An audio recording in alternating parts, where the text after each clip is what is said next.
love it! Nagbabalik ang schoolmates! Nandito pa rin tayo sa Far Eastern University, Cavite! O, di ba? I love the energy of the people here. Ayan. So, schoolmates, lagi naming pinapaalala na sa ating mga debate, ito ay isang platform lamang para marinig ang iba't ibang perspektibo ng mga kabataan tungkol sa mga issue ng ating bayan at makibahagi sa kanilang academic exercise. Diba? Ibig lamang sabihin nito, ang bawat panig ay hindi nangangahulugan ng kanilang personal na pananaw. So please be respectful and just enjoy the show. Ayan. At bago tayo magsimula, ito muna ang ating rules at mechanics ng ating debate. May dalawang teams na maglalaban, ang Team Pro at Team Con, na may tig-tatlong miyembro. Ang team leaders ang unang sasalang sa ating debate. Para sa bawat tanong, may 3 rounds or lives ang bawat isa, na may 30 seconds per speaker per round. Kapag sobrang intense at walang gustong magpatalo, we activate the bonus round. 1 minute and 30 seconds yan na free flow discussion. Meaning, bahala na magsagutan ang magkabilang panig. Pero, kung halimbawa, hindi na makarebat ang naunang debater, pwede siyang mag-buzz para palitan ng ibang team member. Ito ang twist. Bilang mga host, may kapangyarihan kaming mag-buzz sa gitna ng laban. Kung medyo off, boring, o hindi kami satisfied sa sagot ng sinumang debater, we can buzz you out at papalitan ng ibang team member. Kaya make sure na hindi lang matalino ang sagot nyo. Dapat klaro, direkta, at convincing. Bring your best arguments. Ngayon, nalaman na natin ang mechanics ng ating debate. So simulan natin ang mainit na diskusyon sa pamamagitan ng opening statement ng ating mga debate leaders. Sa tingin nyo ba, natutupad pa ba ng mga party list system ang orihinal nitong layunin na bigyan ng representasyon ang marginalized sectors tulad ng mga magsasaka, manggagawa, kababaihan at kabataan? Simulan muna natin, Jed. The party list system has long ceased its purpose. Alam naman natin na nung unang in-establish ang party list system ay mayroon naman talaga siyang purpose. Up until to the point na naging magaan na siya sa mga umuupo. Tapos doon na nakapasok yung mga hindi naman talaga dapat nagre-represent doon sa mga marginal sector. It has given the people a false sense of representation to the point that most people just overlook the fact that maybe ganito lang talaga. Maraming salamat, Jed. Ano masasabi mo doon, Andrea? Para sa akin, I think wala namang katotohanan yung sagot mo, Jed, no? Kasi katulad lang nung recent elections natin, this 2025, ang top party list na nakakuha ng boto ng mga mamayang Pilipino ay ang Akbayan Party List. And ang isa sa mga core principles nila, or mga pinaglalaban nila, ay anti-corruption. So I think that achieves naman the purpose of the party list system, no? To bring representation to these sectoral parties at para naman mai-push forward nila yung kanilang mga advocacy sa Senatorial Congress or sa House of Representatives ng Philippines. Dahil nabanggit nyo nga na, or in your case, Jed, hindi epektibo or hindi, it has long ceased its purpose, no? Ano-anong mga examples ba ang masasabi natin in the recent times that party list systems are no longer effective when it comes to representation? At kung madagdag lang natin, no, kung ang mga party list groups na sinasabi mo nga ay may mga hindi karapat-dapat ng nauupo, ay konektado sa political dynasties o malalaking negosyo, sapat na ba itong dahilan para tuluyang buwagin ang buong sistema? Jed? Well, definitely, it is going to be the very first step we should take as the Filipino people, no, to prevent this type of corruption happening. And the thing is, one of the biggest examples that lets the faulty, get into the seats is the fact that they are linked to a lot of political dynasties. And one of the reason for that is, most of the senators actually meron din silang party list aside from representing themselves. So one of the reasons why we should really remove it is because it's important, no? Okay, tuloy natin yan mamaya, Andrea. I don't think enough na reason yung corruption na sinasabi mo para i-abolish yung party list system. Kasi without the party list system itself, sa House of Representatives mismo, meron ng corruption na nagaganap. Sabi mo nga, may political dynasties. And as of the moment, meron din naman tayong mga magkakamag-anak na nakaupo sa House of Representatives natin. So parang ang dating sa akin kasi nung point mo, dapat tanggalin din natin yung House of Representatives. Kasi merong corruption doon. So paano siya naging enough if this party list system gives access to those sectoral parties na hindi naman nila normally makukuha sa ibang mga lugar. Kasi After a organization or look into the party list system, it shows up that over 55% of the party list system are actually not representing the marginalized sector. So I don't know why did you put in the House of Representatives, because that's an entirely different part aside for the party list. My point is that if we continue to show politicians na, okay, magagawa lang ako ng party list para makapasok, I get a seat, which should not be the case. Dapat mas mahigpit yan. We should abolish to change it to make sure na maayos ulit ito. Hindi mo naman naayusin ang electric fan pag nakasaksak to. thank you for that, no? So ikaw na mismo nagsabi, dapat i-reform natin yung party list system. And this is very much possible without abolishing it. Kasi pag in-abolish natin to, mas mabibigyan natin ng gateway yung mga elitista, yung mga members ng political dynasties na makapasok. Kasi wala nang capture o wala nang hold yung sectoral parties no sa magiging boto ng mga mamamayang Pilipino. And even though magiging gateway siya, it's still a gateway for those people to have access, which is what we fight for. We fight for their accessibility, for representation. Kasi dun sa gusto mo mangyari, i-abolish mo siya to reform it. Eh kung i-abolish mo naman, But my question to you is, paano mo maipapasa yung mga bill para pagandahin ng ating gobyerno? For example, the anti-political dynasty bill. How will you pass that bill if the people you are passing that for is being threatened? Sa tingin mo ba ang politika, kapag nakita nila na, uy, papasa tong bill na to, sige, hayaan lang natin. You must remove that institution first before you get to able to put in the laws to make it clearer. We abolish to make it better, not to replace it, but to make it better. We must clean it first before we actually get into the lawmaking. so ikaw na mismo nagsabi, no, katulad nga sinabi ko, nakakapasok yung mga sectoral party representatives through the party list system. Pag tinanggal mo yon, ang mangyayari, magiging invalid na yung seat nila sa House. And then ang mangyayari, puro district and regional representatives lang yung nakaupo. Puro yung mga elites na yun, and then yung mga galing sa political dynasties. Paano magiging possible yung abolishment or yung pag-reform mo kung lalo mong tinanggal yung mga minorities dun sa picture? Wala na silang opinion, ang magkaka-opinion lang, yung mga current na nakaupo, yung mga higher up, yung mga may kapangyarihan talaga. So mas lalong hindi sila papayag na i-reform yung party list system na to para ma-move out of their favor yung sistema itself. So we should start with reforming the qualifications muna. By removing the minorities, you mean the 55+% na hindi naman nire-represent ang minorities? I do not understand why there is this dilemma na bakit ba kailangan natin pagtiisan yung isang bulok na sistema na? Why can't we push forward for a better governance? Kaya naman natin eh. Hindi naman tayo na-stuck sa past. We have done the research na kaya naman natin. Just because we are removing or abolishing the party list system doesn't mean we don't like it anymore. We need to reform it, and that's the most important part. We need to change it. And one of the most important part is to stop it first. Kung isa-stop mo nga siya, paano siya magpa-function ng maayos? As I've stated earlier, kung isa-stop mo siya, mas may access nga yung mga elitista. And I'd like to correct you lang, no? Kasi hindi naman 55% ang nami-make up nung mga party list dun sa House of Representatives, no? It's only 20%. So in as that of 20, it's 55%. kahit naman may 55% doon, what's important is meron pa ring boses yung mga tao na kailangan mabigyan ng boses.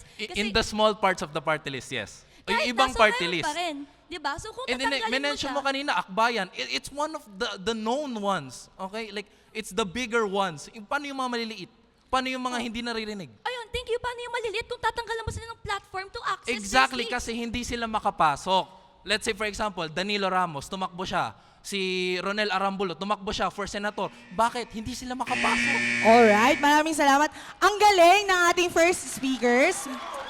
Okay, you've laid the groundworks. And I think at this point, gusto ko munang makarinig ng ibang speakers. Maraming salamat, Jed and Andrea. So guys, what we want is a more cohesive thought, ha? So we want the train of thought of the first speakers to flow through the next.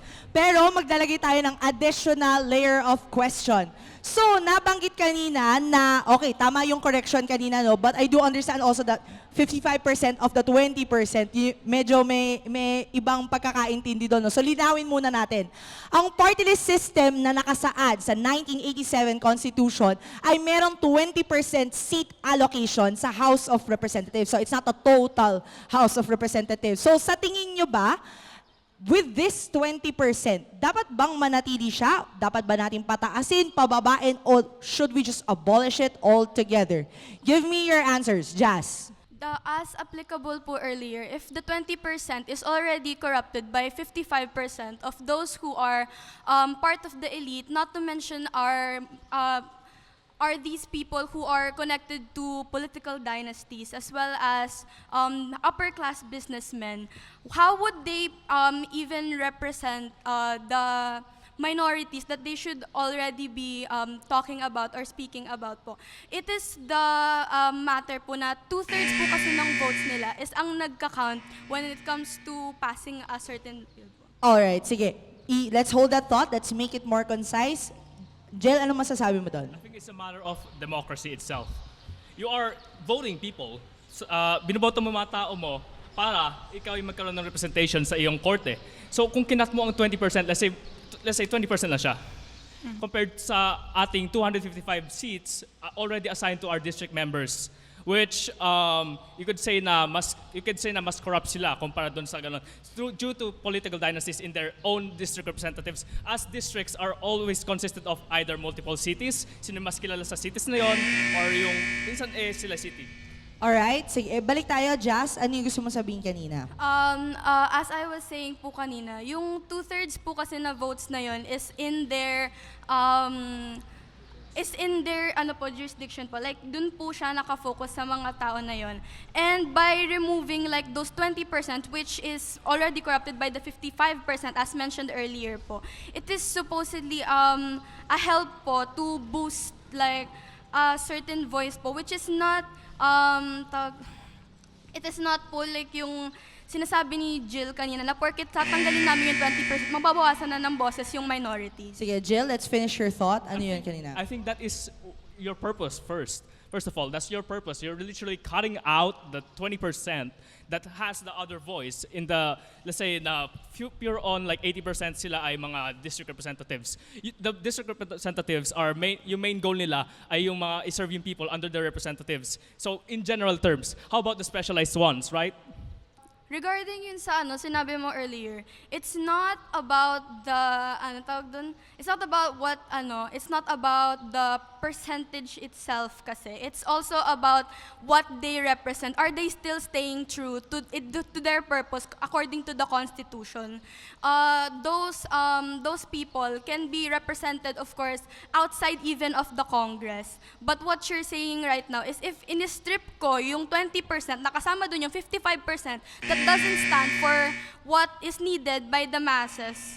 Pero in my own terms, sa aming side, we vote in general terms. So sa mga tao diyon nakabase ang mga boto natin, and for the, let's say, ano yung minention nyo kanina? Bigyan ko kayo ng time mag-huddle ulit. Jazz and Jill, palit muna tayo. Can you give me Pat and Andre? Sige.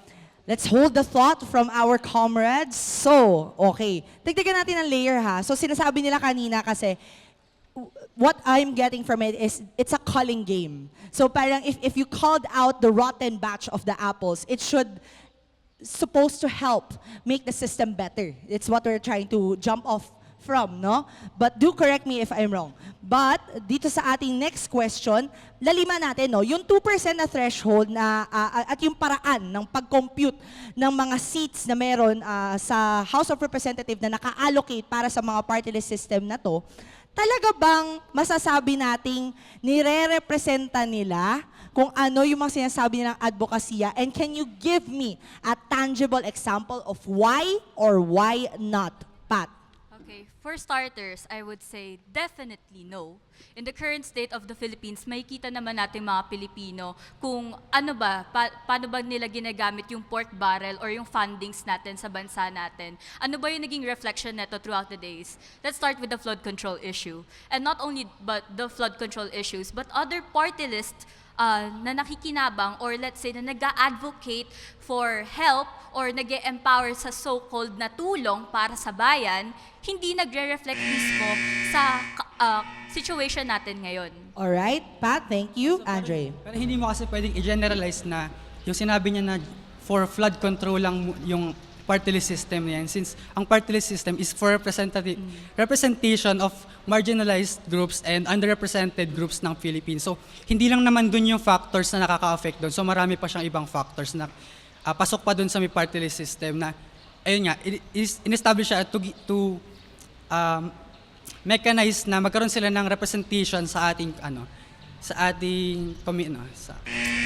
Okay, sige. Lagyan natin ng meaning. What do we mean by representation? And how do we know if a certain group or a certain person who is holding the seat is effective in holding that representation? Pat? Again, representation is equivalent to the definition of advocating, empowering, and influencing.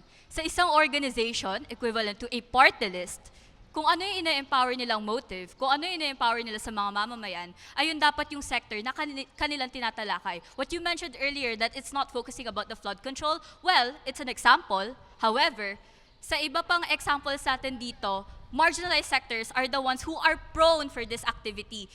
Kaya nga, sumasailalim pa rin yung mga Pilipino, we are still benefiting whether it is good or bad. Ayun nga, yun yung issue kasi, di ba? Ang issue natin dito is abolishment. So, kayo is pro-abolish kayo sa sa mga party list system natin.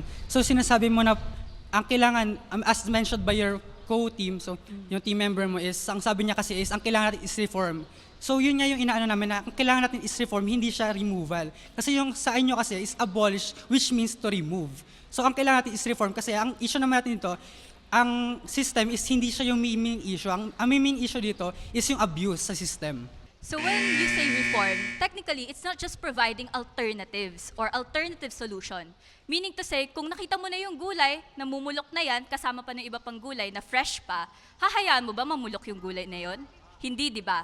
Bakit? Kasi in order for us to achieve that utopian or let's say ideal society, you have to advocate for reformation within the society. Sa atin mismo magsisimula yun. Sa atin mismo mga Pilipino, kung paano natin yan lilinisin muna bago natin papalitan yung sistema. Kasi hindi rin naman yan mababago. But the point is, paano mo nga siya igagawin yun kung ang solusyon nyo is abolish and not reform? Kasi ang sinabi nyo kanina is, ang kailangan, ang opposition kasi dapat nandun yung reform. So bakit minention nyo ganun? So para sa akin, medyo conflicting yung mga sinasabi nyo kaya ganun. So, ang kailangan natin dito is ayusin yung system and na hindi yung kailangan tanggalin dito yung abuse. Kasi given nga na sa natin, sa government natin is marami nga naman kasi nangyayaring corruption. So how do you take the abuse if you're not going to clean it up? How would you fix it if you are not going to start with something? How will you begin on it? Diba? Diba dapat ayusin mo muna yung mga basura sa daan before ka magsascrub, before ka magpupunas. This is the same. Reformation, tatanggalin muna natin yung party list para makasimula tayo ng panibagong sistema in order for us to improve the society state. Can you pause the timer muna? Sige. Para magkalaman lalo yung natin yung free flow. So free flow, pwede na kayong magsagutan, no? Because we're saying naglilinis tayo ng kalat sa ating sariling bakod. That is the analogy that you guys are both using. And you are questioning the technicality of the term abolition if what they're trying to say is reform, di ba? So punta tayo doon. Ano ba ang panimulang problema kung bakit hindi nagiging epektibo ang isang party list? Marahil pwede nating sabihin na ang pangunahing problema ay ang screening at regulasyon ng mga nominees. Mas makatarungan ba ang reforma sa batas kaysa sa total abolition na nais natin na mangyari? So again, the parameters are, mas makatarungan ba ang sinasabi niyong parehong reforma o total abolition when it comes to actually trying to fix the screening process and the regulation of the power for those who are nominated for these seats? Free flow, go. I think it would start off by reforming or abolition of the party list kasi una sa lahat, dito natin mas lalong mahasa or mas lalong masiscreen yung qualifications in order for this politicians or officials to showcase their party list. Meaning to say, makikita lalo natin yung pinaka-substance or essence or advocacies na ina-advocate nila sa mga mamamayan. Makikita din natin yung transparency on how would they transact yung mga ginagawa nila. Pero ang issue nga kasi is ang sinasabi nyo is abolition and not, ayun yung abolition eh. So hindi ba ang kailangan natin gawin is hindi abolish, baka bagkus is ang gawin natin is gawin natin mas strict yung qualifications. Strict qualification considering the fact that 55% of the party list na nakikinabang sa fundings ng Pilipinas ay walang na-process na project, walang nakikinabang or wala talagang nagiging kinalabasan para sa mga mamamayang Pilipino. How would you say na makakatulong yung reformation na yan kung hindi mo na natin tatanggalin? Okay, maraming salamat, Pat and Andre. I need a new breed of debater. So balik siguro tayo, no? Let's go back to our initial debaters. So balik tayo dun sa question ko kanina, ha? When we say screenings and regulations of nominees, how do we do that? How do we make sure that they are effective at the start pa lang of the process of the nomination? And how do we govern how they are effective when they're already seated in these positions? That's what I want to hear. Andrea. So when we say stricter regulations, no, kasi as of the moment, ang qualifications lang na kailangan nilang ma-achieve is a minimum age which is 25. And kailangan voters sila and kailangan Filipino citizen sila. So as nakikita nyo, wala siyang background check or anything. Wala siyang kailangan na pruweba na dapat connected siya doon sa sectoral party na rin-represent niya. No? So we'll start with that. No? And then pagdating doon, kasi prevention is better than cure, di ba? So, pag na-prevent muna natin na pagpasok yung mga corrupt officials by doing a thorough background check and proving that they're connected, saka natin i-eliminate yung inside. Well, prevention naman din yung ginagawa namin. You see, paano mo maipapasa yung mga ganyang batas na, sige, babaguhin namin yung requirements, kung yung mga nakaupo doon is ayaw nga pabago kasi hindi na sila makakaroon ng upuan. The thing is, clarify ko lang din just because we are pro-abolishment does not mean we are going for a different kind of reform or a different type of government. We are abolishing it to clean it up, okay? So, we want to start a clean slate. And I like your idea naman. So ikaw na mismo nagsabi, no, paano natin ipapasa yung pag-strict requirements na yun kung yung mga mismo mag-a-approve ng bill, sila yung nakaupo, ayaw nila. Babalik ko sa iyo yung tanong, paano mo ipapasa yung pag-reform and yung pag-abolish ng bill kung yung mismong nakaupo doon is nagbe-benefit sila doon sa bill na yun mismo, no? Sabi mo, i-abolish natin tapos pagbalik niya, mas maayos na siya pakinggan. Kasi even though yung Constitution yung nagbibigay ng bill, it's up to the Congress to interpret and then to put the restrictions doon sa ano na yan. So hindi ba parang mangyari yung ulit lang yung naging problem doon sa past party list system? Baka nga ang gawin nila, mas lax pa yung requirements nila eh. Definitely, na-underestimate mo ang ating government at ang ating mga taong bayan. Why do you always have to say na hindi to papasa kasi maraming kumokontra? More than part naman, meron namang good part naman talaga ng government. I hope you agree with that, 'di ba? Meron naman din talaga mga tao na who is striving for the greater good. Now, the thing is that you cannot simply say na hindi to papasa, hindi to papasa. This should be the first step. This should be the catalyst for a better government. Kasi nandito na tayo eh. Meron ng bill. Unti na lang, approve na lang. So sabi mo nga, meron namang good part yung government natin. So is it really worth it to eliminate the good part para lang mababasan natin ng power yung bad parts? Kasi yung good part na yun, nakakakuha lang sila ng power or access to the legislative debate doon sa party list system na yun, di ba? Eh kung tatanggalin mo sila, gusto mo kasi abolishment, di ba? Tapos tatanggalin mo din sila kasi sabi mo nga 55% of that 20% is na-corrupt na. Eh di matatanggal din yung good part ng government na yun or House of Representatives. Eh di mas maraming part na yung mga corrupt officials or mas madaming access na yung bad officials doon sa part na yun. Ang good part na tinutukoy ko ay hindi Supreme Court. Okay, walang kapangyarihan ng ibang party list sa ibang party list. For example, nakita nila, uy, corrupt to, susumbong namin to. Hindi. Ang party list is solely reluctant on representing the marginalized group. How can the good parts of the party list group remove the bad parts kung wala nga silang kapangyarihan over one another? They are all equal. So, you remove it first, abolish mo muna, state the laws na mga kailangan mong ipasa bago mo you start again. Kasi From the point, hindi naman talaga ginawa ang party list system.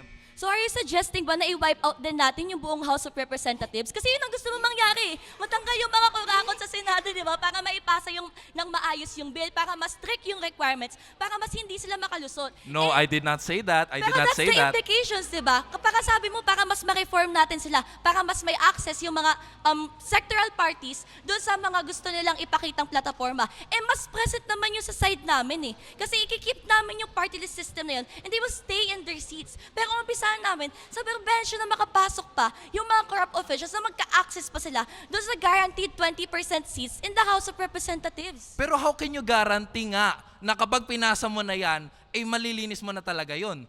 Paano kapag nag-veto? Paano nag-veto ang House of Representatives? 2/3 lang ang kailangan, hindi napapasok yan. Paano pag Babalik ko vinito sa'yo yung yun? tanong mo, no? Paano may gagaranti na i-approve nila yung pagbalik ng party list system kung na-abolish na in the first place? Hindi pa ba sapat na nakikita natin ngayon? Alam na ng tao, alam na ng iba nilang mga tao Pero din may sa karapatan gobyerno bang bumoto? May power ba ang mga taong magsabi? Or may say ba ang mga tao doon sa magiging approval ng bill na yun? Kung tatanggalin My mo question, yung my representative question na is to nagbibigay you. ng boses sa My kanila. question sa'yo. Anong klaseng bansa tayo? Are we a democracy or authoritarianism? Democracy tayo. Siyempre papasok yan. Exactly! Paano magkakaroon ng democracy kung yung mga nakaupo ay mga korap at nag-a-agree sila na dapat Hihintayin hindi pa ba ibalik natin yung yon? bill na to? Hihintayin pa ba Syempre, natin hindi, diba? yon? Kaya nga ipe-prevent We should na act natin. now. Ang Abolish gusto ko, it so that we tanggalin can sila get lahat. a better government. Okay, maraming salamat to Andrea and Jed. Medyo toe-to-toe po sila. So sige, let's mix it up a bit. I want a girl versus girl kind of thing. Okay, Andrea, stay there. Pat, pasok. Kung tuluyang aalisin, in your case, or kung irereforma for the meantime, ang party list system, at in your case ay hindi tuluyang i-abolish, how do you clean it from the inside? Ano ang maaaring alternatibong mekanismo para mabigyan pa rin ng representasyon ang marginalized sectors in this limbo state that you guys are speaking about, Pat?